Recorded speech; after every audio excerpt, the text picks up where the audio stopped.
profesor de educación secundaria y diseñador del campo formativo Lenguajes. Es un gusto para mí darles la más cordial bienvenida a nuestra segunda conferencia en línea, que forma parte del programa para el desarrollo profesional para maestras y maestros. Voces y reflexiones de la nueva escuela mexicana, donde se tratan temas relevantes para las y los docentes de educación básica de nuestro país. El día de hoy abordaremos el tema metodologías situadas y comunitarias y concreción curricular en educación básica.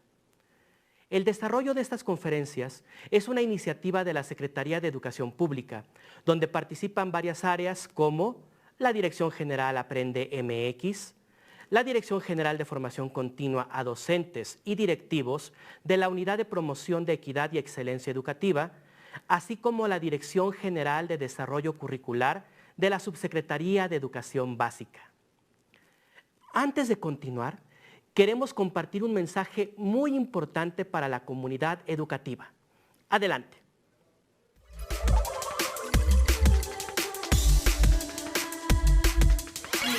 Le traigo aquí a su nueva alumna, se va a integrar en este grupo. Hice todo lo que se supone o se espera de un hombre, ¿no? Disculpe, quería saber si tenía pruebas de embarazo. ¿Qué nos ves? Ustedes me están viendo. ¡Lo pudimos hablar, Sara! ¡No! ¡Que vaya a terapia! Ay, papá, ya. ¿Qué es acoso, profe? Ya no lo voy a mandar a una escuela donde hay chamacos que lo maltratan por ser quien es. Agéndame una cita con tu abuelo. ¿Estás seguro que quieres hacer negocios con él?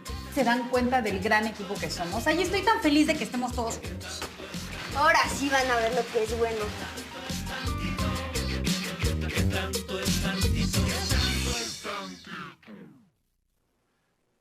En la conferencia de hoy podremos conocer diferentes metodologías que pueden aplicarse en escuela con la participación de las comunidades. En el libro para el docente que se ha compartido con maestras y maestros en los consejos técnicos escolares, se presentan 4 metodologías. Sin embargo, no son las únicas alternativas didácticas, pues se reconoce que, desde su experiencia y conocimiento, las y los docentes pueden aportar otras propuestas que les permitan problematizar la realidad para la puesta en marcha de diversas estrategias de solución. En este sentido, metodologías situadas y comunitarias contribuyen al trabajo que realizan las y los docentes en la construcción de sus programas analíticos y planeaciones didácticas y coadyuvan en la construcción de aprendizajes, partiendo de la mirada que hacen las y los maestros de la realidad en la que se encuentran sus alumnos.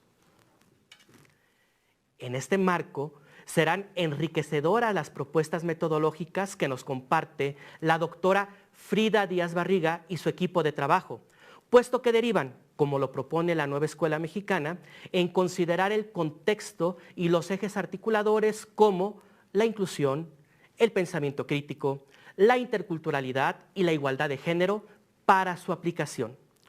La presentación de este tema, como lo mencionamos, está a cargo de la doctora Frida Díaz Barriga Arceo, investigadora y docente de la Facultad de Psicología de la Universidad Nacional Autónoma de México. Veamos su semblanza. Doctora Frida Díaz Barriga Arceo. Es doctora en Pedagogía, maestra en Psicología Educativa y licenciada en Psicología por la Universidad Nacional Autónoma de México. Entre los reconocimientos que ha recibido destacan las medallas Gabino Barreda y Sor Juana Inés de la Cruz por la UNAM, la medalla Anáhuac en Educación, el Premio Mexicano de Psicología, el Premio Iberoamericano en Excelencia en Investigación Educativa por la Universidad de España-México y el doctorado honoris causa por la Universidad La Salle. Ha sido autora y coautora de 275 publicaciones, libros, capítulos, artículos y compilaciones en temas de su especialidad. Ha dirigido 122 tesis de licenciatura, maestría y doctorado. También ha participado como especialista en diversos congresos académicos y eventos de formación de profesores a nivel nacional e internacional. Actualmente es integrante del Grupo de Expertos Iberoamericanos en Educación y TIC de la Organización de Estados Iberoamericanos. Además pertenece al Sistema Nacional de Investigadores Nivel 3, donde sus principales áreas de investigación y docencia comprenden desarrollo y evaluación del currículo, diseño educativo, evaluación y formación docente, socioconstructivismo y TIC en educación. Se desempeña como profesora titular de la Facultad de Psicología de la Universidad Nacional Autónoma de México y coordinadora del Grupo de Investigación en Docencia, Diseño Educativo y TIC de la misma facultad.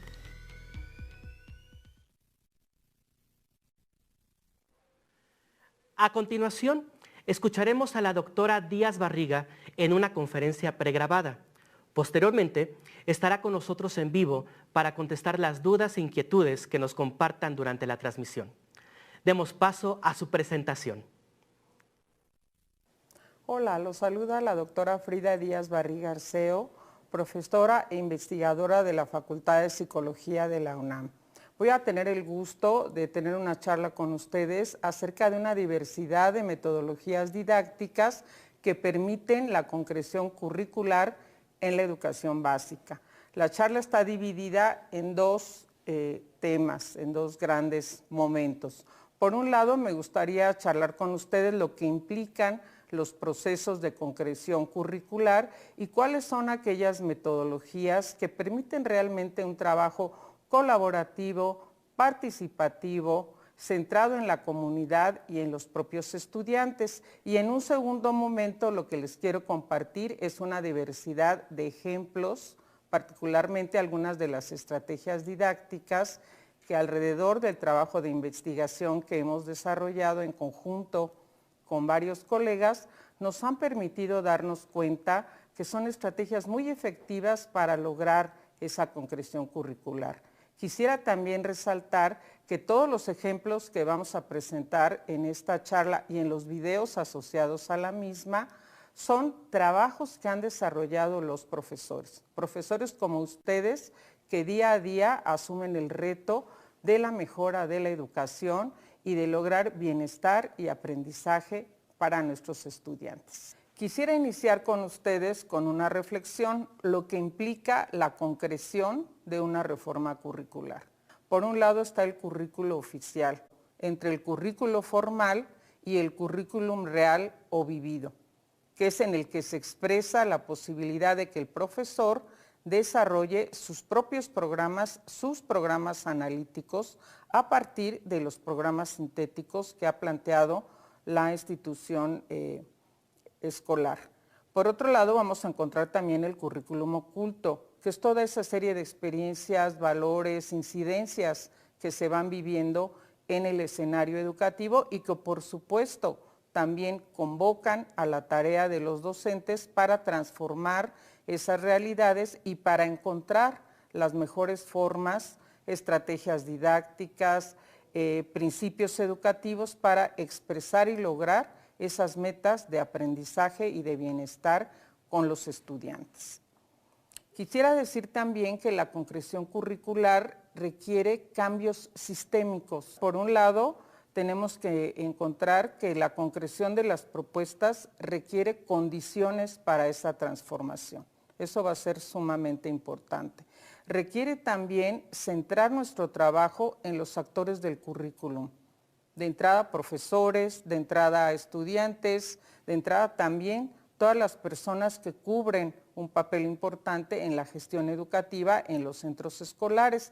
Pero en este caso en particular y a lo largo de la charla yo quisiera destacar la importancia que tiene crear ambientes de inclusión educativa y ambientes donde las emociones permitan generar bienestar y disposición para el aprendizaje. Otro gran reto como área de concreción y oportunidad que encuentro, estoy segura que ustedes también, porque esto lo he encontrado con muchos de los profesores de nuestros distintos estados de la República, es la importancia de utilizar de una manera diferente las tecnologías de la información y comunicación, como artefactos culturales, como instrumentos de mediación que nos permitan allanar esa importante brecha digital que se encuentra en nuestro país y que creo que fue más que evidente en este tiempo pandémico que recientemente hemos vivido.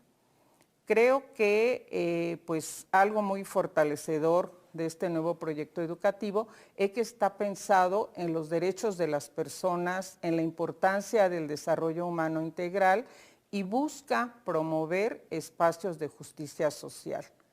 El programa tiene una serie de fundamentos que me parecen indiscutiblemente relevantes, que además están acordes a los cambios curriculares que se están realizando en otros países del orbe. Y bueno, pues me parece que esto va a permitir que pongamos como prioridad del proyecto una diversidad de grupos en condición de vulnerabilidad o de exclusión o de no haber recibido debidamente los beneficios de la educación. Veamos aquí estos principios. Me parece que ese es un espacio de mucha oportunidad. La comprensión de los principios de lo que implica un nuevo modelo curricular, que les insisto, lo veo muy cercano a lo que se está haciendo en otros países, con esta idea de acercarnos a los objetivos de desarrollo humano sostenible, porque esos son los que plantean las grandes problemáticas que hoy en día está viviendo la humanidad. Simplemente díganme ustedes si no. El respeto por la naturaleza, el cuidado del medio ambiente, la importancia de la promoción de una cultura de la paz, no solo es erradicar la violencia, el malestar, el bullying en la escuela, eso es sumamente importante, pero alrededor de eso, ¿por qué no promovemos esa formación que oriente a nuestros estudiantes a esa cultura de la paz? La promoción de la interculturalidad, el respeto a la dignidad humana, la importancia de la responsabilidad ciudadana, el recuperar el valor que tiene la identidad de todo mexicano y por supuesto esos principios de identidad, probidad, una mirada ética de nuestra participación en el mundo. Me parece que son principios fundamentales y ahí es donde podemos crear muchos escenarios educativos sumamente interesantes, enriquecedores, lúdicos y motivantes para nuestros estudiantes.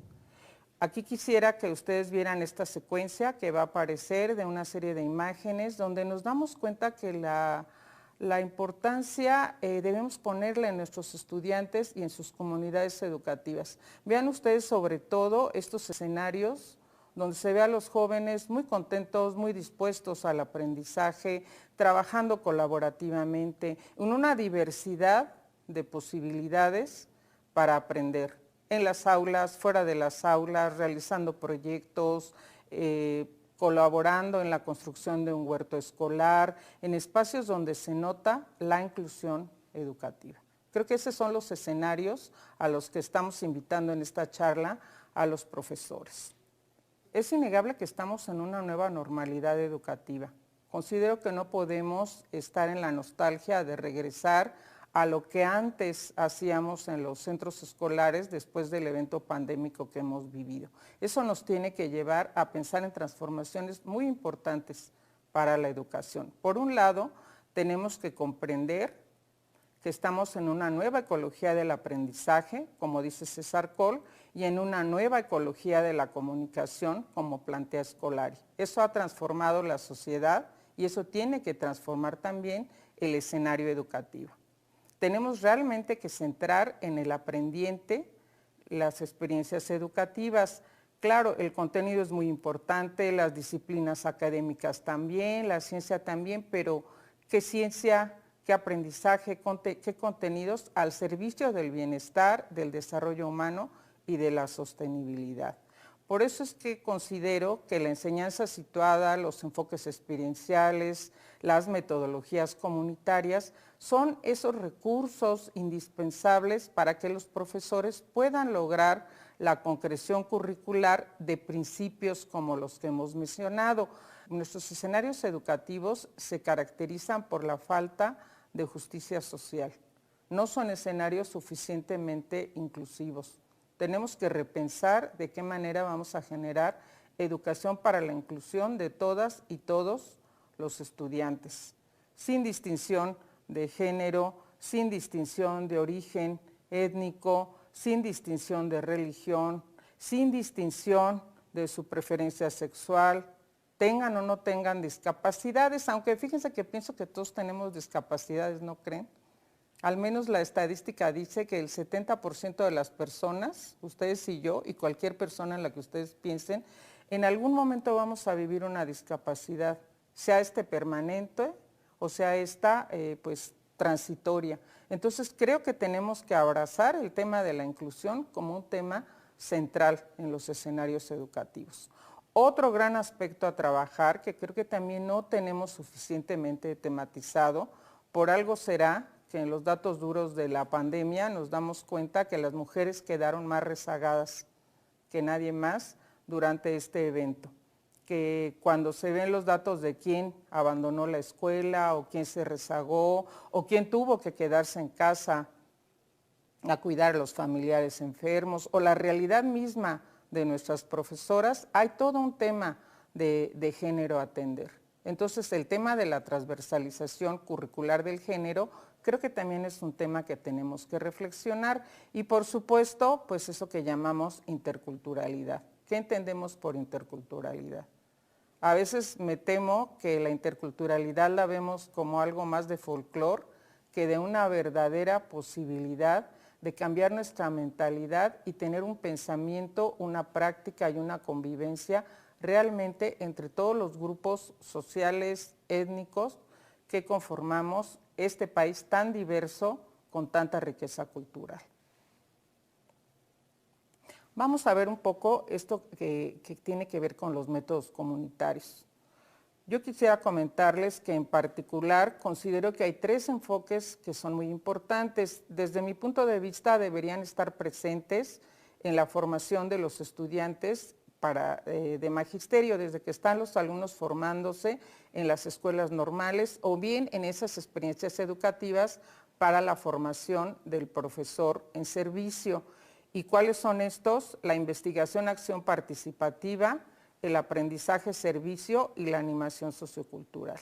Pero sí quisiera acotar 2 conceptos importantes que se desprenden de las metodologías comunitarias, que son por un lado el concepto de leer el mundo, de ese gran educador latinoamericano que es Paulo Freire, y el concepto del sentipensar o el sentipensante, de otro gran autor latinoamericano que es el colombiano Orlando Falsborda. Realmente ahí encontramos las bases de la educación comunitaria, de la educación popular y de la posibilidad de hacer un trabajo que nos permite acercarnos a la comunidad, tanto para conocerla como para generar acciones que conduzcan al cambio y a la transformación en beneficio de todos.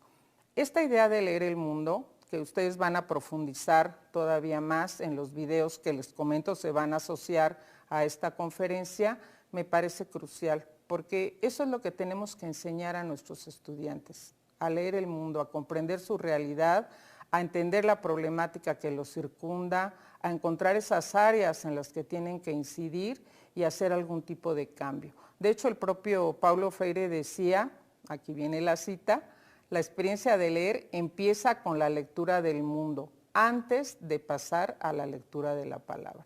Y ahí están todas las ideas de este maravilloso educador acerca de lo que implica el pensamiento crítico. Y bueno, me voy ahora con don Orlando Falsborda. Él es reconocido como el fundador, se le dice así, de las ciencias sociales o de la sociología latinoamericana. Sé que hoy en día hablamos mucho de la educación emocional, sé que hay todo un debate acerca de cómo integrar el pensamiento, el conocimiento científico con las emociones, pero fíjense que ya hace varias décadas este concepto lo había trabajado el doctor Falsborda en sus trabajos acerca de la investigación acción participativa en comunidad. Él ya hablaba del concepto sentipensante, esa integración, esa más bien imposibilidad de disociar el pensamiento de la emoción. Eso es lo que implica sentipensar y también lo vamos a recuperar con más profundidad y con más ideas. Algunos ejemplos que les voy a poner más adelante les permitirán a ustedes ver por qué es tan importante leer el mundo y tan importante el concepto de sentipensar. Y bueno, no me puede faltar otro de nuestros autores latinoamericanos que han contribuido mucho a la educación popular y a la educación comunitaria, el doctor Ezequiel Anderegg. Él tiene además una colección maravillosa de libros, yo aquí me he permitido recomendarles 3 de ellos. Él es un autor que ha dedicado su trabajo pues a la educación en la comunidad. Tiene espléndidos trabajos acerca de la animación sociocultural, que también les voy a enseñar algunas estrategias de animación sociocultural que lo que nos van a permitir es vincular la educación formal con la educación no formal. Esas son las mejores estrategias que podemos vincular hoy en día, que estamos viviendo esa nueva ecología del aprendizaje que antes mencionaba. Vamos a ver también que él ha escrito acerca del trabajo en equipo, porque todos decimos que estamos trabajando en equipo y en realidad las bases a fondo de lo que implica trabajar en equipo muchas veces no las conocemos. Eso implica formas de relación, de interacción, valores, compromisos, gestión de procesos que es muy importante reconocer. Y bueno, precisamente el link que les voy a compartir es de este texto, El trabajo en equipo, del doctor Anderegg, que afortunadamente me encontré en una versión en PDF y está de acceso libre para todos ustedes. Les quiero recomendar también 2 videos. Fíjense que aquí cuando digo les quiero recomendar estos libros, estos videos, miren, aquí están estas lecturas, ¿saben a qué concepto me estoy refiriendo? A un concepto que me gusta mucho de la doctora Ángeles Oletic, que es el concepto de la ecología de medios y tecnologías al servicio del aprendizaje. Todos los profesores deberíamos tener nuestra cajita de herramientas con esa ecología de medios y tecnologías. Indispensables nuestros libros de texto, yo amo los libros y no lo dejaré de hacer, los físicos y los virtuales. Pero piensen también que hoy en día el compromiso de educar nos hace pensar en que tenemos que disponer de buenos materiales multimedia, conocer espacios educativos de calidad, que los hay y muchos en los escenarios virtuales.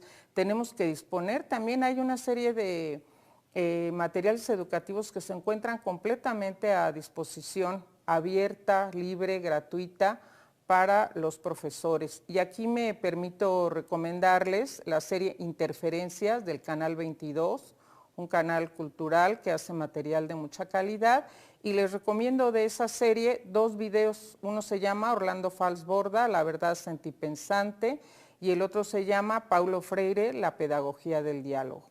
Y bueno, ahora sí, vamos a la segunda parte. Les quiero comentar una diversidad de estrategias didácticas. Siento que ese es un campo con mucha riqueza. A mí me gusta mucho porque me parece que es una especie de, ¿qué les diré?, vaso comunicante entre ese currículum formal y las posibilidades de darle concreción en el aula.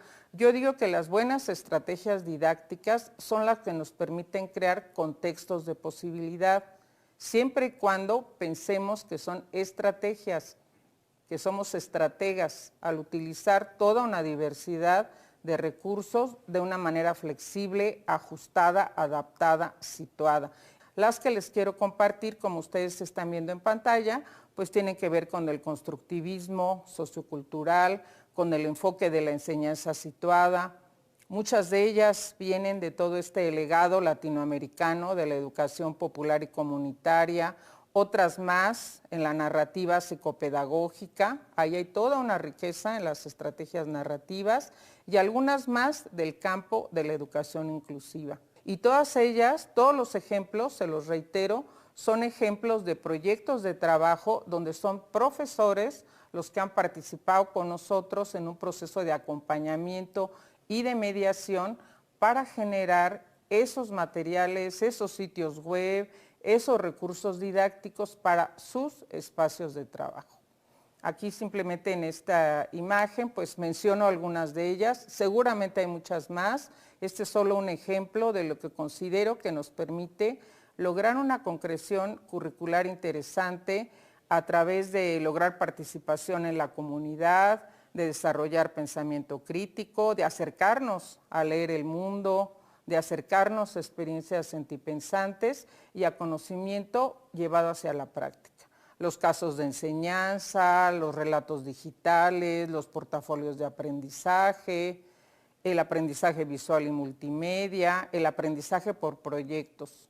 Hoy en día hay algunas novedades, como los proyectos STEAM, que nos quieren acercar a la interdisciplina, nos quieren fortalecer esas competencias digitales que tanta falta nos hacen y tienen también la posibilidad de pensar en la transversalización curricular. Varios de estos proyectos enfatizan mucho algo que ya he mencionado, la posibilidad de hacer transversalización curricular de género. Otras metodologías se centran en el aprendizaje basado en problemas, el aprendizaje basado en el juego, lo que ya he comentado de la animación sociocultural, en comunidades, en redes sociales. Ese espacio de las redes sociales, por favor, estimados profesores, no lo dejen a un lado. Es un espacio que puede ser sumamente creativo para generar proyectos educativos y ahí ustedes van a conectar mucho con esas necesidades e intereses de los niños, niñas y jóvenes hoy en día. Me gustaría primero hablar de los proyectos STEAM. Vamos a ver un video, es un video muy corto, donde quiero que más bien ustedes lo visualicen, el tipo de proyectos que se pueden realizar, cómo se vincula la educación formal con la educación no formal, cómo aparece el tema de las tecnologías y cómo pueden ser incluso proyectos de tipo intergeneracional.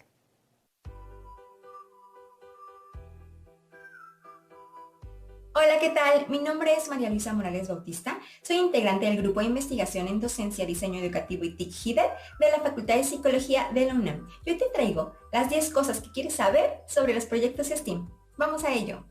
STEAM es un acrónimo proveniente de las siglas en inglés de Ciencia, Tecnología, Ingeniería, Artes y Matemáticas, que se popularizó por el 2006 con Georgette Jackman, pionera STEAM. Previamente se utilizaba el acrónimo STEM, que no consideraba el área de las artes.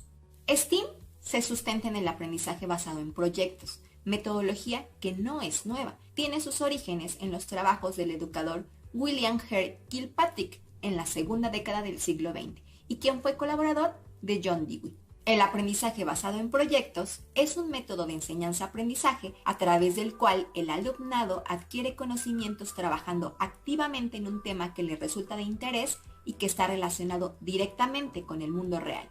Los ejes imprescindibles en los proyectos STEAM son fomento de vocaciones científicas, transversalidad de las disciplinas STEAM, aplicación de metodologías activas y utilización de tecnologías digitales. Es fundamental aplicar una perspectiva de género fomentando vocaciones científicas y tecnológicas en mujeres. Podemos comenzar identificando a las mujeres de la ciencia de nuestra comunidad, estado o país, con el propósito de tener referentes y motivantes. Por ejemplo, las doctoras Julieta Fierro Gossman y Sandra Díaz Barriga Arceo, científicas mexicanas de la UNAM. Otra buena idea es emplear narrativas de biografías inspiradoras de científicos y científicas, historia de descubrimientos científicos, datos curiosos o novedades de la ciencia. ¿Qué podemos hacer en los proyectos STEAM? Observa, formula preguntas, elabora hipótesis, diseña un plan para comprobar tus hipótesis, experimenta, analiza resultados, extrae conclusiones y comunica lo realizado a través de ferias, exposiciones, periódicos murales, etc. Plantea y desarrolla proyectos. Diseña, fabrica y evalúa diferentes prototipos o modelos para generar o utilizar productos que den solución a una necesidad o problema de forma creativa y en equipo. Por ejemplo, en temas de inclusión o sostenibilidad. Genera tus propios robots. Implica la robótica educativa en el aula. Puedes realizar desde una carrera de arañas con cartulinas, popotes, cinchos de plástico y plumones para decorar, hasta arañas con cartón y una pila, que te posibilitará involucrar una diversidad de temas. También puedes llevar a tu aula la realidad aumentada, con aplicaciones como Quiver, que te permitirán animar en 3D tus creaciones. ¿Por qué implicar STEAM? El estudiantado trabaja en equipo y aprende a tomar decisiones conjuntas, aumenta la capacidad para la resolución de problemas de manera creativa, impulsa habilidades comunicativas, se aprende a través de la experimentación, se dispara la imaginación y las ganas de crear. ¡Bonus! ¿Sabías que México tiene un récord Guinness en robótica pedagógica logrado por el doctor Enrique Ruiz Velasco de la UNAM, gran impulsor de los proyectos STEAM? En 2014, el doctor Ruiz Velasco logró el récord Guinness al encabezar la construcción de inicio de 280 robots en Puebla, que serían controlados desde Ciudad de México. La actividad fue concretada por niños y niñas que superaron la meta al llegar a los 1,863 robots. Hay variedad de cursos y materiales físicos y en la red, en donde podemos aprender mucho más del tema. Les compartimos una caja de herramientas didácticas STEAM que está accesible en el QR que aparece al final del video. Contiene manuales de actividades, videos, sitios web y más. Y los invitamos a adentrarse al mundo STEAM.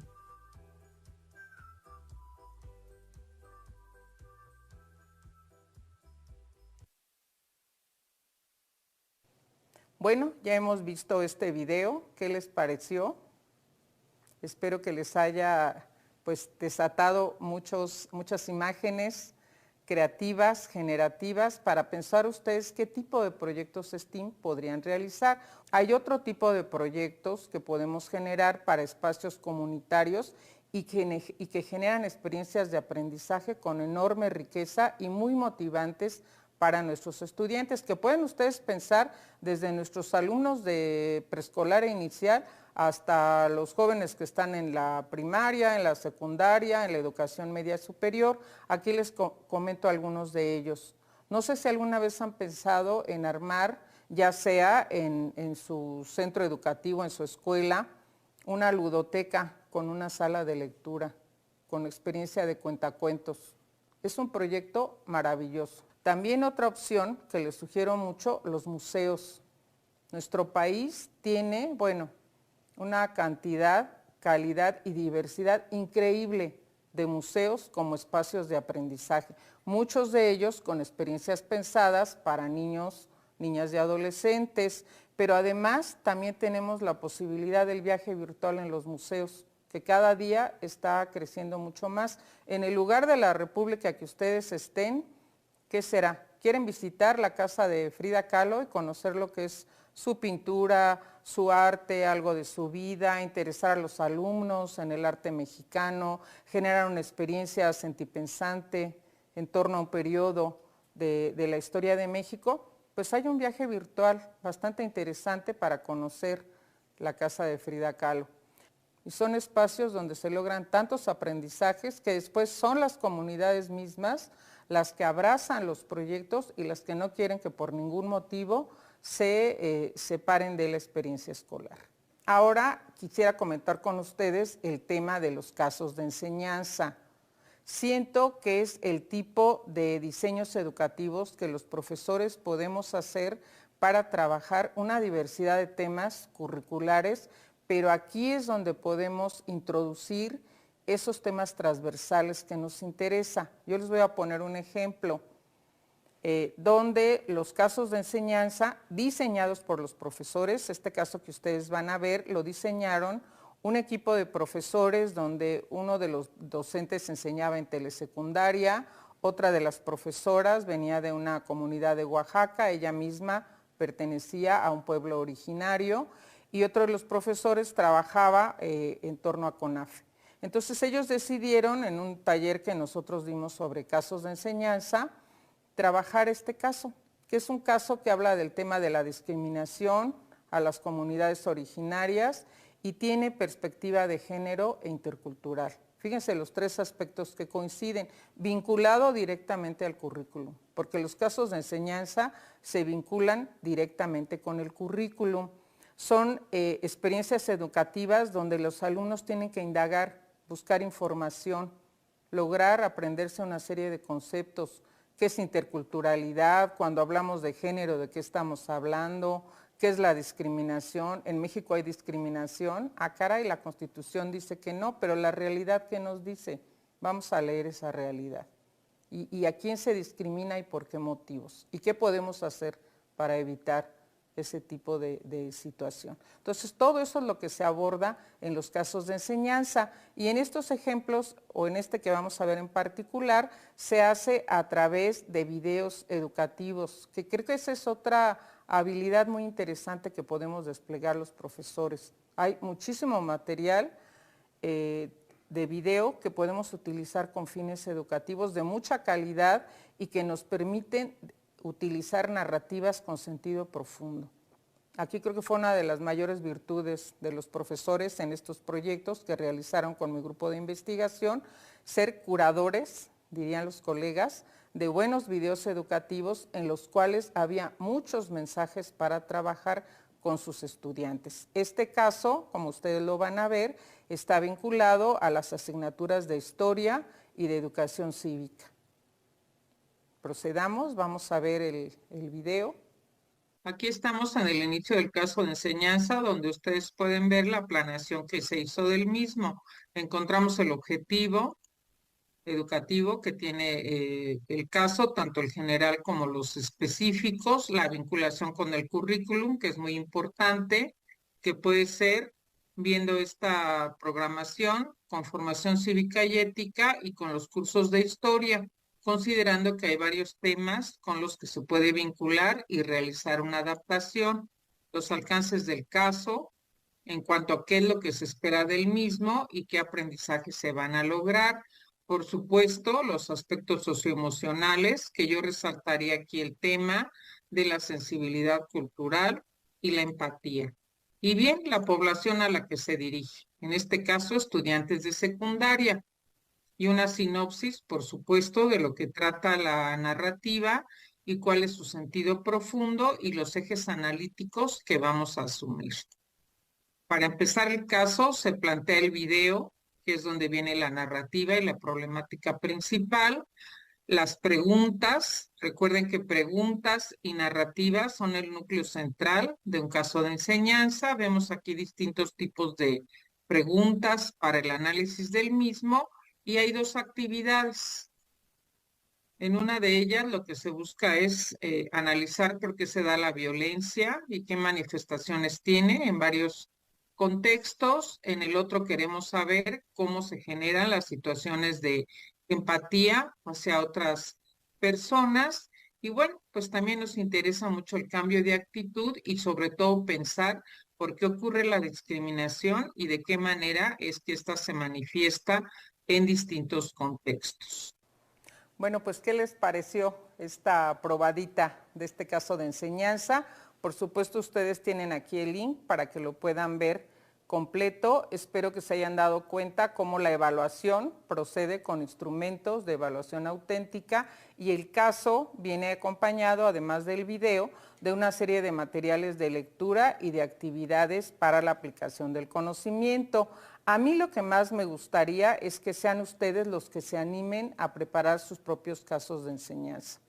Yo les quiero compartir con muchísimo gusto, lo pueden descargar gratuitamente del acervo de la UNAM, este pequeño libro que hemos preparado con el pedagogo Abraham Heredia, una servidora, sobre casos de enseñanza. Ahí ustedes encontrarán la metodología para hacer casos como el que hemos visto y van a encontrar muchos ejemplos, tiene códigos QR, tiene links, tiene una serie de videos educativos que espero que les ayuden a apropiarse de esta metodología. Les dejo aquí el link, lo pueden descargar del repositorio de acceso abierto de la UNAM y es completamente gratuito. Vamos a encontrar, como ya les había dicho, un video adicional asociado a esta charla donde ustedes van a poder aprender a diseñar o van a profundizar más en lo que aquí ha sido esta pequeña capsulita sobre la posibilidad de crear casos de enseñanza. Otro ejemplo que quisiera compartirles, porque durante la pandemia encontramos que esta estrategia que se deriva de la investigación, acción participativa y de la etnografía fue una estrategia de mucho valor para las comunidades educativas. ¿Por qué? Porque le enfocamos mucho a conocer a las comunidades, a ver qué estaba pasando en pandemia, a poder hacer, a veces no me gusta la palabra diagnóstico porque suena como algo muy médico. Pónganle ustedes, conocer el estado de la situación en una comunidad, qué están viviendo, qué está pasando, ellos qué cosas identifican que hay que transformar y cómo tomamos decisiones para podernos en acción los participantes de la comunidad y nosotros mismos transformar esas realidades. Entonces, eso permitió en una serie también de cursos que tuvimos con profesores durante la pandemia, que ellos entraran a sus comunidades, ya sea ellos mismos expresando con su voz lo que estaban viviendo los profesores, pero también teniendo la oportunidad de escuchar la voz de sus estudiantes. Y aquí les haría una pregunta, ¿qué tanto los profesores escuchamos la voz de nuestros estudiantes?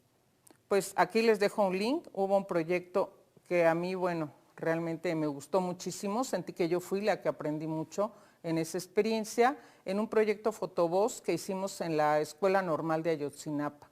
Ahí nos convocaron a darles un taller sobre esta metodología y el resultado fue la fotovoz de la comunidad. Profesores y alumnos de Ayotzinapa nos hablan de su escuela normal, de su historia, de su modelo educativo, de su identidad como profesores de escuelas rurales. Les invito a que lo conozcan. Van a encontrar precisamente otro de los videos que les menciono asociados a este proyecto, trabajando la estrategia de fotovoz, y solo también como una probadita para que ustedes vean cómo llevar la fotovoz a un escenario escolar, les pongo este ejemplo. Fue de los proyectos que les menciono con profesores durante pandemia. Este es un proyecto que me gustó muchísimo, de profesoras muy comprometidas con sus niños en el estado de Aguascalientes, en México.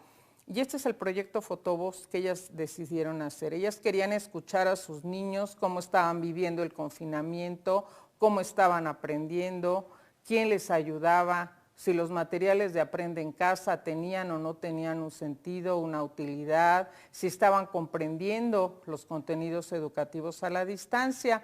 Y el proyecto Fotovoz, que implica siempre tomar imágenes de la comunidad, las toma la comunidad, no mandamos a un fotógrafo experto, no tenemos a este equipo que yo tengo aquí de personas tan expertas en la videograbación, sino somos los participantes, la gente de a pie con nuestros teléfonos, que tomamos fotografías de nuestra realidad, las narramos o creamos un pequeño audio también con nuestro telefonito acerca de esas realidades y después hay una puesta en común para esa discusión. Vean cómo vuelve a aparecer la idea de leer el mundo, leer nuestra realidad y la idea de que somos seres sentipensantes porque afloran nuestros pensamientos y afloran nuestras emociones.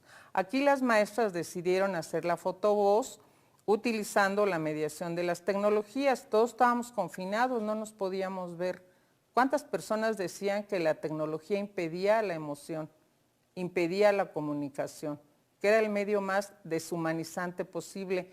Pues perdónenme que les diga que eso es el uso que le damos, porque vean aquí, las maestras decidieron hacer una especie de periódico, el periódico o la gaceta del centro escolar, de la escuela de sus niños, que llamaron Voces de la Educación a Distancia. Y ahí precisamente que se publicaba con una aplicación libre, gratuita, que se encuentra en internet, donde aparecen pequeños videos de sus chicos, todos son niños de primaria, hablándonos de cómo están viviendo la pandemia, compartiendo una serie de audios. Y después esto se socializaba y permitía la conversación y la comunicación entre los niños. Ustedes saben que de las cosas que más se quejaron nuestros chiquitos pues fue no tener contacto con sus compañeros, no poder socializar, sentirse precisamente, como dice aquí el periódico, aburridos y abandonados. Yo aquí en esta imagen que están viendo destaco algunas de las cosas que decían los niños. No hay quien me explique, me enojo con mi maestro, nos deja mucha tarea. Mi hermano es el que pasa más tiempo conmigo. Claro, los padres están trabajando, no pueden ser los maestros de los alumnos. Prefiero estar en la escuela, estoy estresada, mi internet falla, ¿verdad? Entonces vean todas las posibilidades que nos da la fotovoz. También la pueden llevar a temas de carácter académico. Podrían tal vez hacer una fotovoz sobre cómo vemos el ambiente en mi comunidad escolar, qué problemas hay con el agua, con el cuidado de los parques, con la manera en que se tira la basura, y hacer a lo mejor un periódico o en otro formato la experiencia de fotovoz acerca de qué pasa con el cuidado del ambiente, ¿verdad? Entonces los temas ustedes se los dan, los niños y los jóvenes se los dan. Siento que todas las estrategias que les he presentado implican cambios importantes, por eso yo decía cambios sistémicos, cambios de mentalidades, cambios en nuestras prácticas educativas, crear otros contextos de posibilidad. Espero que llegado a este punto todos esos conceptos les hagan a ustedes sentido. Y bueno, voy cerrando mis comentarios. Otro tema central, que nada más lo voy a dejar esbozado, es el de la educación socioemocional. Espero que ustedes con la charla que hemos tenido puedan reflexionar en esa gran pregunta que se hacen los profesores, al menos a mí me la hacen mucho. varios docentes me dicen, es que, mire, a nosotros no nos toca la educación socioemocional, no somos psicólogos, no somos psiquiatras, no somos orientadores sexuales, no sabemos qué hacer en el caso de detectar situaciones que consideramos pues que nos rebasan completamente, y lo entiendo y les doy la razón, pero hay cosas que sí le corresponden al docente y que directamente están vinculados con la educación socioemocional. Espero que con los ejemplos que aquí hemos visto se den cuenta que al docente sí nos toca generar un buen clima de aula, que al docente sí nos toca evitar que nuestra aula sea una aula de discriminación, de maltrato o de marginación de algunos estudiantes. Al docente sí nos toca ser un ejemplo de una relación interpersonal respetuosa, de una forma de hablar no sexista, de una manera de tratar al otro, sea quien sea, como persona. Eso sí nos toca a los profesores. Y sí nos toca entender que desde esa cualidad sentipensante de nuestros alumnos, las emociones siempre van a estar presentes. Y en nuestros proyectos educativos, en nuestros programas analíticos, el tema de lo emocional siempre va a aparecer. Y si hay cosas que sentimos que nos rebasan, que son temas que tienen que ser atendidos por otro tipo de profesionales, bueno, pues está precisamente esa opción que implica que la institución educativa logre construir un tejido social de apoyo y de canalización para muchos de nuestros estudiantes. No lo abordaremos en este video, pero creo que es muy importante trabajar el tema de la innovación. Tenemos que hacer de las prácticas evaluativas. Tenemos que hacer una innovación, como hoy se dice, muy disruptiva de lo que hacemos al evaluar. Yo no les digo que no apliquen exámenes, pero hay formas de trabajar colaborativamente, con mucha retroalimentación, con una mirada de evaluación formativa, las evaluaciones que hacemos. Existe todo lo que es el ámbito de la evaluación auténtica y ese también es un tema ahorita en constante movimiento.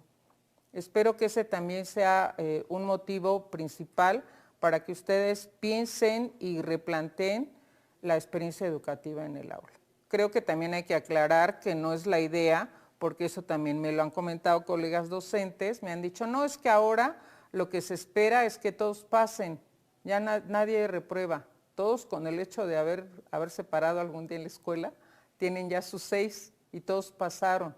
No hay evaluación, ya no habrá evaluación. No es así, definitivamente no es así, no es el espacio para que profundicemos, pero por supuesto que hay evaluación. La evaluación, sus 3 momentos son importantes, el diagnóstico, el formativo y el sumativo. Se le está dando mucho peso a la evaluación formativa, que yo sé que ustedes también la han practicado toda la vida, pero hay que profundizarla, conocer más posibilidades asociadas a las estrategias didácticas que hemos mencionado y pensar que la evaluación es para comprender y mejorar nuestra docencia, el aprendizaje de los chicos y en general pues la experiencia educativa en las escuelas. Desde esa mirada creo que tenemos que repensar la evaluación. Y bueno, ya finalmente me voy despidiendo de ustedes. Gracias por su atención. Les voy a dejar el link del sitio web de nuestro grupo de investigación. Ahí encontrarán más ejemplos de todo lo que aquí hemos charlado. Aquí les comparto este código QR. Por favor, sean tan amables de captarlo con su teléfono celular y de ahí pueden descargar completa esta presentación. Todos los links que encontrarán en ella están activos, de ahí pueden descargar los materiales que les menciono y pueden también acceder a los videos que les he comentado y a una serie de espacios que espero sean de interés para ustedes. Les reitero, les recuerdo, asociada a esta charla hay 4 videos educativos, 4 clips cortitos, no duran más allá de 5 minutos cada uno, donde ustedes podrán aprender lo que son los casos de enseñanza, cómo preparar un proyecto fotovoz, los principios clave de lo que es el diseño universal para aprender y cómo podemos lograr un aula inclusiva y cómo trabajar esos proyectos tan interesantes e innovadores que son los proyectos STEAM. Bueno, pues me despido de ustedes. Muchísimas gracias por su amable atención y deseándoles el mayor éxito en esa práctica tan importante que es la práctica docente. Muchísimas gracias. Muy formativo el material que nos compartió la doctora, ¿verdad? Ahora le doy la bienvenida a ella y a su equipo de especialistas a esta segunda parte de nuestra conferencia. Muy bien, doctora, le doy la bienvenida a esta segunda parte de nuestra conferencia, al igual que a sus invitados. La doctora Frida Díaz Barriga Arceo está con nosotros. Muchas gracias por compartirnos algunas metodologías que son relevantes para el trabajo que llevan a cabo las y los maestros. Doctora, ¿nos podría presentar a su equipo de trabajo que hoy la acompaña, por favor? Sí, como no, con mucho gusto. Nos están acompañando los colegas del Grupo de Investigación en Docencia, Diseño Educativo y Tecnología, DIDES. Estamos en la Facultad de Psicología de la Universidad Nacional Autónoma de México. Todos ellos son jóvenes que han estado concluyendo sus estudios de posgrado, maestrías y doctorados, ya sea en pedagogía o en psicología. Se los presento con mucho gusto. Aquí está conmigo el maestro Fernando Polo Martínez. ¿Qué tal? Mucho gusto. Buenas tardes. Él es experto en temas de educación inclusiva, de diseño universal para el aprendizaje y todo lo que tiene que ver pues, con tecnologías asistivas que nos permiten una mayor inclusión educativa de las personas, considerando pues, su diversidad funcional. Nos acompaña también, aunque ustedes lo vean muy joven, ya flamante doctor, el doctor Edmundo Antonio López Banda.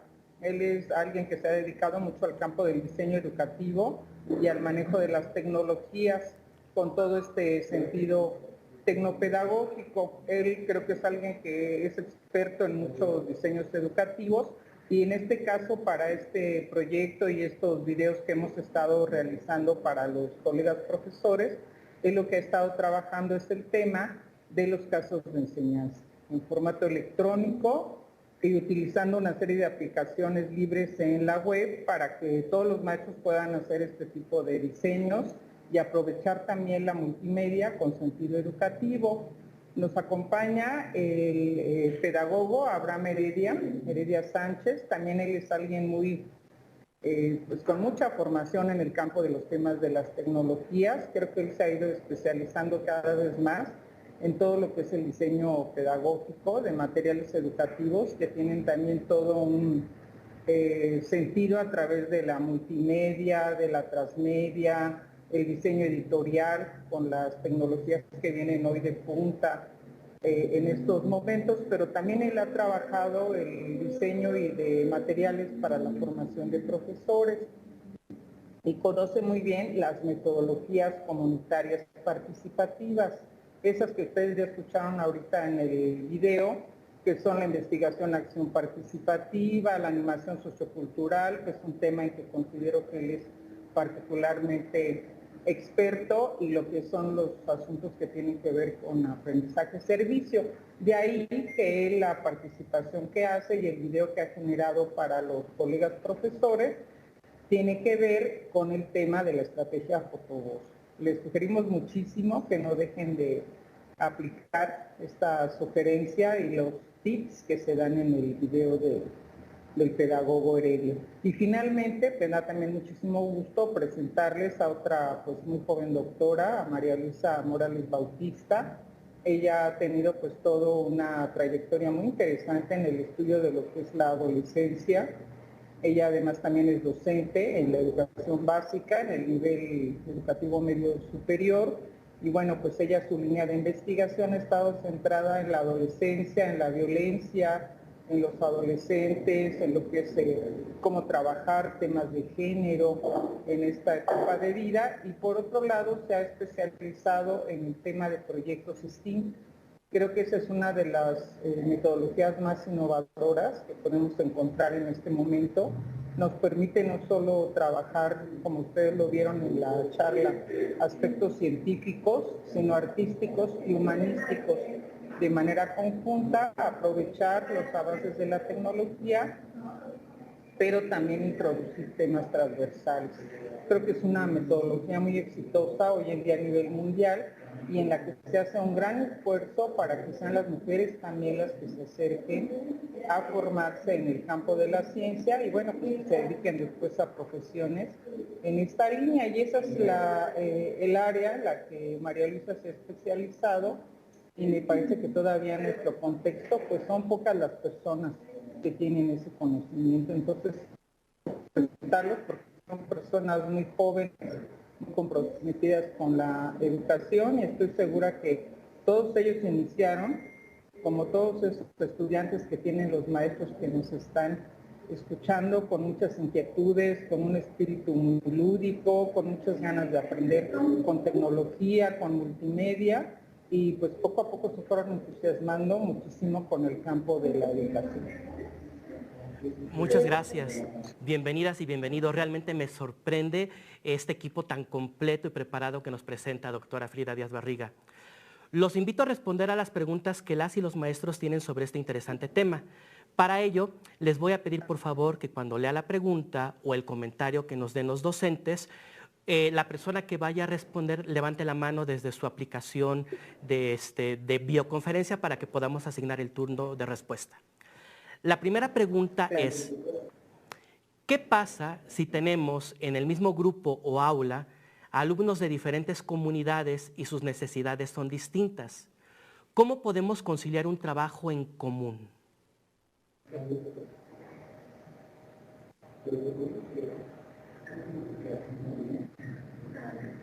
Okay. Bueno, creo que a Fernando le gustaría hacer un comentario. Creo que todos, o sea, que el problema va a ser que todos vamos a levantar la mano. Muy bien, comencemos con Fernando, por favor. Claro. Bueno, mucho de lo que vamos a estar tomando para poder hacer nuestro modelo de trabajo debe de estar basado, como ya lo veíamos en el video, en lo que se denomina como diseño universal para el aprendizaje. Hay que tener claro que el diseño universal para el aprendizaje no es solo para personas con discapacidad, sino que involucra todas estas necesidades que los profesores ahorita nos comentan.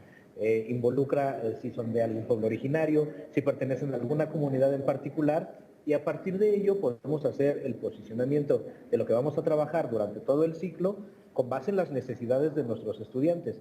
Pero nuevamente es importante recalcar que las necesidades abarcan todo, o sea, puede ser tanto la condición de origen, la situación económica, alguna necesidad emocional, atención psicológica, incluso discapacidad o algunas otras situaciones.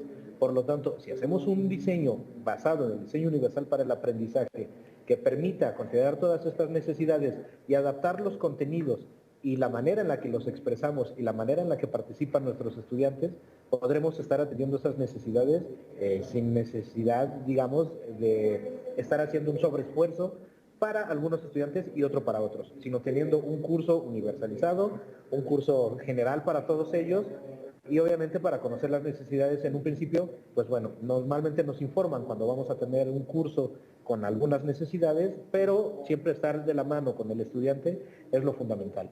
Tenemos que estar en diálogo directo para conocer qué necesitan y cómo podemos atenderlo en el aula. Muchas gracias.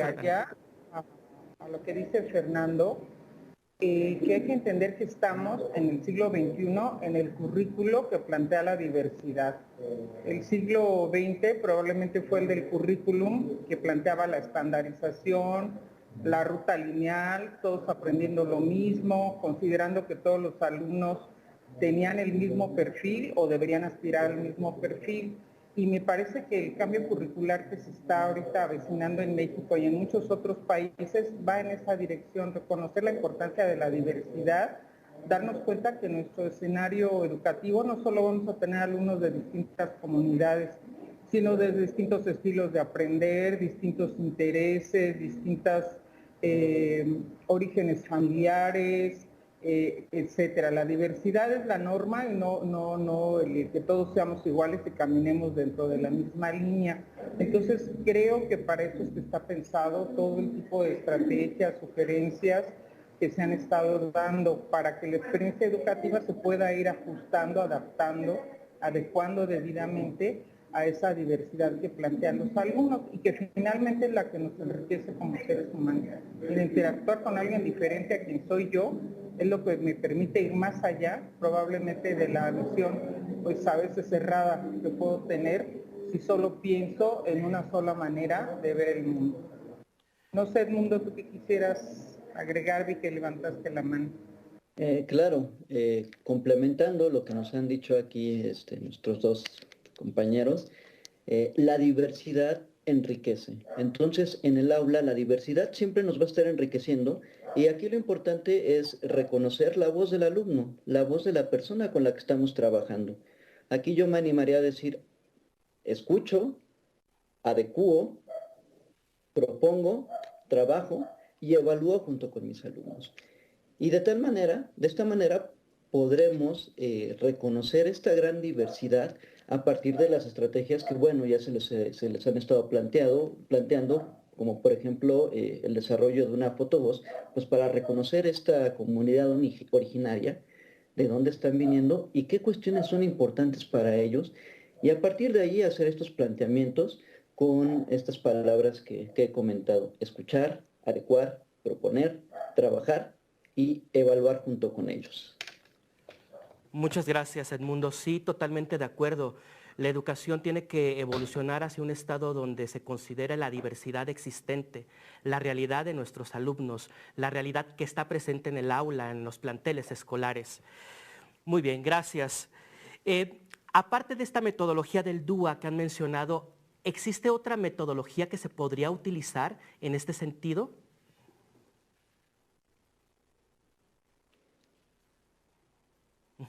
¿Qué metodología sugiere utilizar para el desarrollo de manera más concreta del pensamiento crítico en nuestros alumnos? Bueno, considero que son varias, particularmente en lo que les hemos presentado, pensando en lo que es pensamiento crítico. Hemos trabajado mucho con metodologías que se acercan a plantear situaciones problema, porque cuando uno enfrenta una situación problema es cuando tiene que darse cuenta que puede haber distintos puntos de vista para acercarse tanto a entender la problemática como a intervenir sobre ella, tomar decisiones y buscar soluciones. Entonces, el trabajar, por ejemplo, con casos de enseñanza, que es una de las metodologías que aquí les hemos presentado, es uno de los espacios más interesantes para fomentar el pensamiento crítico. Estudiantes, dejan ustedes el pequeño episodio que alcanzamos a ver, donde la situación problema de la discriminación, que precisamente por ser una persona que percibimos diferente a nosotros, recibe una estudiante que viene de una comunidad del mismo nivel y la atacan también pues porque es mujer. Ese es otro tema, ¿no? El tema de género. Entonces, esas experiencias reales, estas situaciones que son cercanas a nosotros, si las logramos problematizar, entender como molécula de problemática y generar elementos para su análisis, argumentación, discusión, confrontando posiciones, tomando decisiones, etcétera, son las mejores para desarrollar el pensamiento crítico. Yo aquí tengo presente el pensamiento de uno de mis grandes maestros, que es el doctor Pablo Latapí. Él decía que mientras no problematicemos la realidad, si vemos el conocimiento solo como un deber ser, como una normativa, como un ideal, nunca vamos a desarrollar el pensamiento crítico. Lo que tenemos que hacer es confrontar esa realidad, ver todas las aristas que se presentan y pues tomar decisiones siempre en este marco, que en este caso sería el de los derechos humanos y el respeto y la inclusión que debe merecer toda persona. Muchas gracias, doctora Frida Díaz Barriga. Voy a leer algunos comentarios de nuestros docentes y posteriormente daré una pregunta.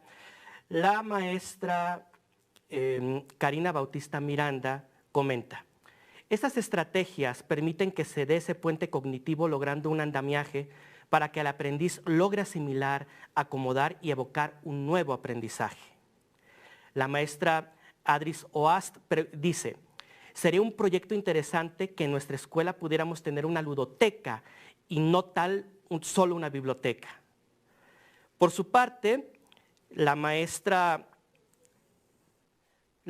Verónica, la maestra Débora Carvajal pregunta: ¿cuáles son las características de la evaluación auténtica?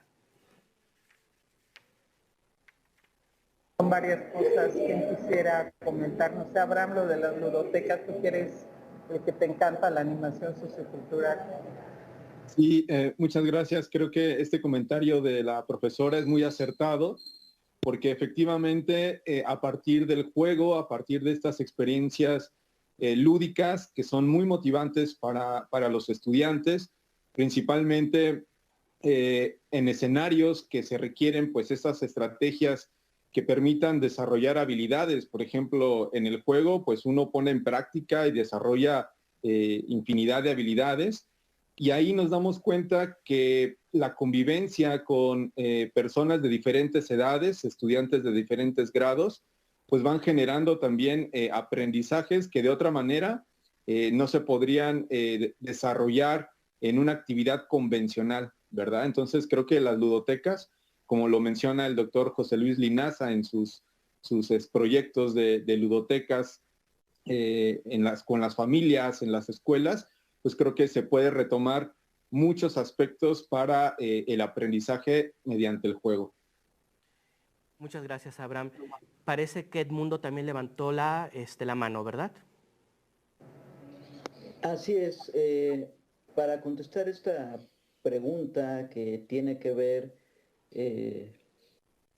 sobre este vínculo que se hace en cuanto a asimilación y acomodación, estas son cuestiones desde distintos puntos teóricos que convergen en lo que estamos realizando ahorita. En todo momento nos encontramos dentro de estos procesos de asimilación junto con los alumnos. Entonces, presentar una estrategia que tenga que ver con el uso, por ejemplo, de casos de enseñanza, pues nos va a llevar a provocar desequilibrios. Pensemos en provocar estos desequilibrios a partir de ciertas preguntas que sean generadoras para que se busque una solución. Pero aquí lo interesante, no una solución o no una única respuesta, sino pensar en que se pueden generar varios tipos de respuestas, ¿no? Y todo esto pues se puede vincular fácilmente con el currículum, con cuestiones curriculares, y esto me abre el siguiente cuestionamiento. ¿Hacia dónde vamos? ¿Hacia dónde vamos como docentes y qué es lo que queremos proponer a nuestros alumnos para atender estos puentes de trabajo en donde puedan haber ciertos apoyos o ciertos ajustes mediados según las necesidades que vayamos observando, pero también retomando, muy importante, las habilidades que se observen dentro del aula? Muchas gracias, Edmundo. Ahora retomando la pregunta sobre las características de la evaluación auténtica, ¿cuáles son? Fíjense que yo creo que me gustaría este tema hablarlo con una enorme extensión porque me parece muy importante, pero tal vez solo algunas cosas que quisiera decir. Primero, la evaluación auténtica es un movimiento de evaluación alternativa que viene ya desde los años 80 o 90, tratando de buscar una forma de encontrar la evaluación de aprendizajes que tengan un sentido y un significado más allá de la información memorística muy factual que a veces se explora en las llamadas pruebas objetivas. Es una evaluación que, como su nombre lo dice, auténtica. Lo que busca es buscar esa ruta de lo que se ha aprendido en experiencias que tienen un vínculo con situaciones de autenticidad académica, para la vida, para la solución de problemas, para la adquisición de habilidades complejas. De ahí es que viene el nombre de auténtica, y precisamente pues es esa evaluación primero. El primer requisito es que tiene que ser una evaluación cercana, como si fuera un binomio o matrimonio bien avenido entre la enseñanza y la evaluación. No se vale evaluar lo que no se enseñó. Si se enseñó un conocimiento complejo, bueno, se evalúa el conocimiento complejo. No hago un examen para evaluar algo muy complejo que nunca enseñé cuando mi clase fue sumamente elemental, ¿verdad? Entonces tiene que haber esa correspondencia y esa continuidad entre lo que se enseña y se evalúa. Y se busca que sean evaluaciones más cercanas a los desempeños, las producciones que hacen las personas, la manera en que solucionan problemas, los proyectos creativos en los que participan. Por eso es que los principales instrumentos de evaluación auténtica pueden ser los portafolios, los productos que hacemos en un proyecto, los organizadores gráficos que dan cuenta de cómo me represento yo por ejemplo, el conocimiento, etcétera. Y se suele asociar también pautas de evaluación, pues tipo rúbricas, bitácoras, diarios de trabajo, etcétera, porque es una forma de evaluación que le interesa mucho valorar los procesos. Bajo qué proceso y reflexionando continuamente de cómo se fueron dando esos aprendizajes, pues es que yo me doy cuenta de qué se logró consolidar y dónde hay todavía cuestiones que continuar trabajando. Otro principio importante es que no es una evaluación unidireccional. No solo evalúo yo, profesor, desde mi propio juicio y hasta el final del proceso educativo, sino me doy cuenta que en la evaluación pues tenemos que participar las personas que hemos estado en ese acto educativo, el docente que ejerce la heteroevaluación, el alumno que tiene que tener esa conciencia de lo que ha aprendido y ejerce la autoevaluación, que no es de ninguna manera simplemente me pongo una calificación y ya me autoevalué. Creo que esa es una visión muy errónea, eso no es autoevaluar. Y también, cómo no, la evaluación de los pares, porque con ellos interactúo muchas veces en ese proceso de aprender. Entonces, lo que se busca es realmente asegurar que se está aprendiendo, darnos cuenta que se ha consolidado el no, buscar espacio mucho más formativo que simplemente para asignar una calificación, que esto último también es importante, ¿verdad? Pero después de que se ha realizado un proceso de más acompañamiento y retroalimentación. Muchas gracias, doctora. La profesora Maymet tiene una pregunta muy interesante. ¿Cómo aplicamos los proyectos STEAM en preescolar? Experta STEAM. Hola, ¿qué tal? Un gusto saludarlos. Los proyectos STEAM se pueden aplicar en todos los niveles educativos y en preescolar. La verdad es que es muy interesante porque además de implicar el juego, ¿no? A través del juego podemos generar proyectos STEAM. También podemos aplicar la parte de arte, la parte de dibujo. Es bien importante reconocer qué les interesa a los niños de preescolar, ¿no? Los niños y las niñas, ellos también nos pueden decir qué les interesa, qué les gusta. Uno de los principales elementos de los proyectos STEAM es partir del tema y del objetivo, ¿no? Entonces podemos iniciar de ahí, ¿no? ¿Qué les interesa a nuestros estudiantes? ¿Qué recursos tenemos? A veces los proyectos STEAM pareciera que son muy complejos, muy largos, muy difíciles, pero la realidad es que no. Podemos comenzar con pequeñas actividades STEAM que involucren estas disciplinas y que impliquen el juego, el arte, las matemáticas también que están en ese proceso de inicio de contar. Entonces sí los podemos involucrar y además podemos contribuir a la comunidad. También podemos hacer alguna actividad STEAM que contribuya a nuestra propia escuela, ¿no? Entonces creo que es importante generar estas habilidades desde los primeros años, desde preescolar. Muchas gracias. Tenemos otro comentario de la maestra Elizabeth Romo y una duda. A partir de la aplicación de metodologías activas comunitarias, ¿qué sugerencias pueden dar ustedes para vincular las actividades económicas propias de la comunidad y trabajar el aprendizaje situado con niños y niñas en preescolar?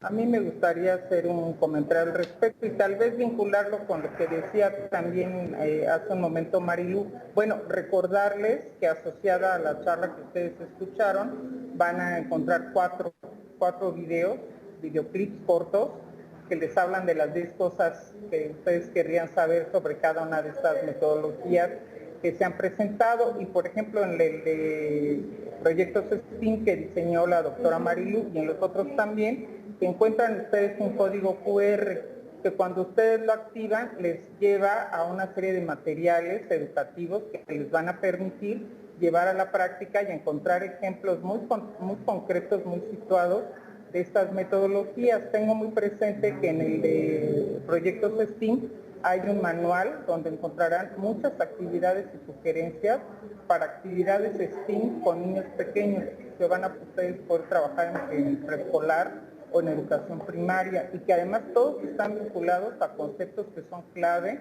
en los proyectos educativos y curriculares. pero que van acercando a los chicos pues a estos temas tan importantes, que son los temas de la ciencia, la tecnología, la robótica, el mundo que vivimos y el mundo que vivimos. Entonces hay también la sugerencia de varios portales educativos donde se han subido materiales didácticos, ejemplos de secuencias y proyectos STEAM, vídeos educativos, sugerencia también para que ustedes hagan materiales que tengan un sentido STEAM. Entonces hay muchísimas oportunidades. Claro, si ustedes quieren se pueden meter a sitios comerciales y encuentran unos legos preciosos, de lo más sofisticado para hacer actividades STEAM, pero bueno, no necesariamente a través de eso. Recuerden que como siempre se dice, no es el juguete, es el juego, no es lo económico, sino es la parte que estimula el aprendizaje. Y ya en ese sentido, pues lo que yo les diría, asociado a esto mismo, en todos estos proyectos de índole comunitaria, ya sea que trabajemos con investigación-acción participativa, ya sea que estemos desarrollando estos proyectos comunitarios donde nos acercamos mucho a las actividades de animación sociocultural, pues podemos ahí trabajar también las cosas que se hacen desde los sectores productivos que se realizan en la comunidad. En un proyecto STEAM, pues a lo mejor que están trabajando en la comunidad del cultivo de la miel de abeja, no sé, se me ocurrió ahorita de momento, podrían hacer un proyecto STEAM muy interesante pues para ver cómo se da ese cultivo, cómo se puede preservar. Sabemos que la abeja es otro de nuestros maravillosos seres de vida que está en peligro por la deforestación, por tantas cuestiones inadecuadas del manejo del ambiente, y puede ser también una experiencia pues para educarnos a cómo revertir ese tipo de efectos y ver la importancia que tiene pues en una comunidad su producción, sus usos educativos, medicinales, poder ver datos estadísticos acerca de su producción y consumo, ver cómo se puede proteger a través de la pequeña empresa. Entonces se pueden vincular todos estos proyectos con situaciones que están presentes. Se pueden generar también en estas otras experiencias que tienen que ver con cuestiones muy lúdicas, muy desde la cultura, desde el arte, desde nuestras tradiciones, nuestras actividades que podemos pensar en proyectos de animación sociocultural, incluso en las redes sociales. Con nuestros alumnos hemos hecho incluso muchas campañas en redes sociales, cuidando varios aspectos muy vinculados con el interés de la comunidad. Si queremos hablar, por ejemplo, de fortalecer vida saludable, buena nutrición, realización de ejercicio, cuidado de nuestros animales y mascotas, etcétera, pues hay todos los temas que ustedes se puedan imaginar que son temas vitales y son temas vinculados a lo que nos hace mejores seres humanos y vivir mejor en la comunidad. Y ese es el tema, el núcleo principal para desarrollar todos estos proyectos que también tienen pues, su correlato con los contenidos del currículo escolar. Claro, doctora Frida. Aprovecho para compartirles un comentario muy bonito acerca del proyecto Fotovoz. La maestra Verónica López dice, me agrada este proyecto, aplicado para sensibilizar a los alumnos y profundizar realidad social en sus distintas problemáticas. La maestra María Loya también nos comparte este comentario. Es muy importante que el docente tenga un cambio de mentalidad y no resistirse al cambio, que esté dispuesto a innovar en su práctica de admisión docente. Por su parte, el profesor Javier Corbatraz nos pregunta, ¿cómo promover en la sociedad un pensamiento colectivo para la solución de los problemas?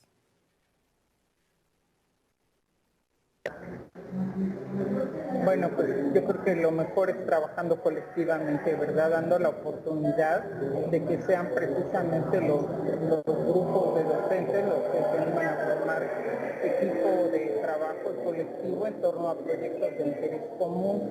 Yo en realidad sí pienso, no sé qué dirían los jóvenes, porque hemos estado en muchos proyectos, prácticamente toda la pandemia, desde nuestro espacio virtual, porque no podíamos hacerlo de otra manera, recorrimos toda la República y algunos países de Sudamérica, en talleres con profesores y de verdad qué excelente disposición de la mayoría de ellos. Hicimos proyectos de todo tipo, desde los que exploraban la identidad de los alumnos, los que generaban fortalecimiento a sus procesos socioemocionales, los que buscaban cómo recuperar espacios de enseñanza, los que estaban muy preocupados por las habilidades de la escritura, de los chicos que sentían que se empezaban a rezagar, los que buscaban la inclusión y el apoyo a los niños para que en casa hicieran tareas realmente significativas, valiosas y no solo estuvieran en la historia de las evidencias que los niños sentían tan pesadas, etcétera. Entonces pienso que armando estos proyectos, claro, siempre con acompañamiento y condiciones, porque eso sí era la queja común de la mayoría de los profesores. No tengo condiciones, no hay acompañamiento, no recibo apoyo, pero bueno, de todas maneras yo me pongo a trabajar porque es por el bien de mis alumnos. Encontramos muchísimos profesores que además hacen cosas bien interesantes en las redes sociales. Todo ese grupo interesante de los youtubers educativos, les llamo yo, no sé cuál sería el nombre apropiado, muchos de ellos dedican muchísimo de su tiempo a hacer canales educativos, a preparar videos, a subir situaciones didácticas, a darse tiempo para estar contestando a otros profesores, hacer red y comunidad. Recuerdo mucho una red muy bonita que empezaron colegas argentinos y luego eran colegas de toda América Latina, compartiendo sus mejores estrategias didácticas en pandemia, compartiéndose materiales y dándose sugerencias de lo que a cada quien le estaba funcionando para sacar adelante a sus niños en este periodo tan complejo. Entonces, pues creo que es dar esas bases para que se pueda fortalecer esas redes en lo colectivo. Muchas gracias, doctora. Para concluir, quisiéramos escuchar un comentario final acerca de todo este tema que nos ha compartido sobre las metodologías y los ejemplos de estrategias didácticas que compartió en esta conferencia maestra.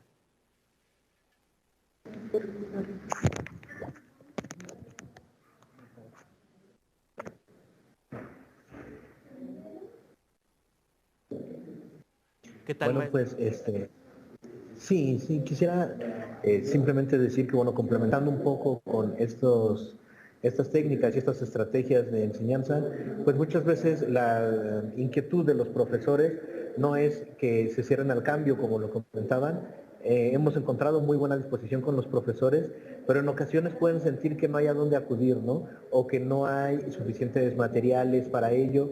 Mencionar que todas estas son estrategias que podemos implementar tranquilamente en el aula, son estrategias que ya se han trabajado y los materiales suelen ser de acceso libre. Podemos implementarlos de la manera que nos represente menos trabajo, pero muchísimo mejor calidad para nuestros cursos. Por lo tanto, el trabajo colaborativo ahí siempre va a ser importante. En las redes es donde tenemos muchísima información al respecto, pero al mismo tiempo el punto principal va a ser poder escuchar las voces de los estudiantes, las necesidades de los estudiantes y a partir de ello poder decidir qué herramientas podemos implementar y de qué manera.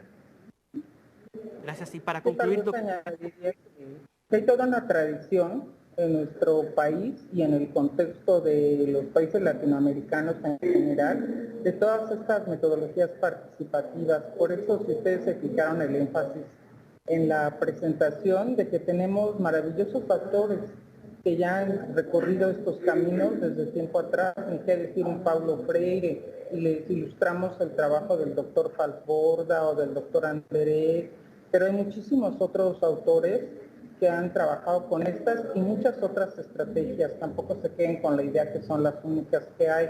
Por ejemplo, ahorita aquí estamos trabajando en un seminario con futuros educadores, el tema de cómo recuperar incidentes críticos en la docencia para apoyar la formación de los profesores y para un acompañamiento con ellos desde lo que es su colectivo y su comunidad de trabajo.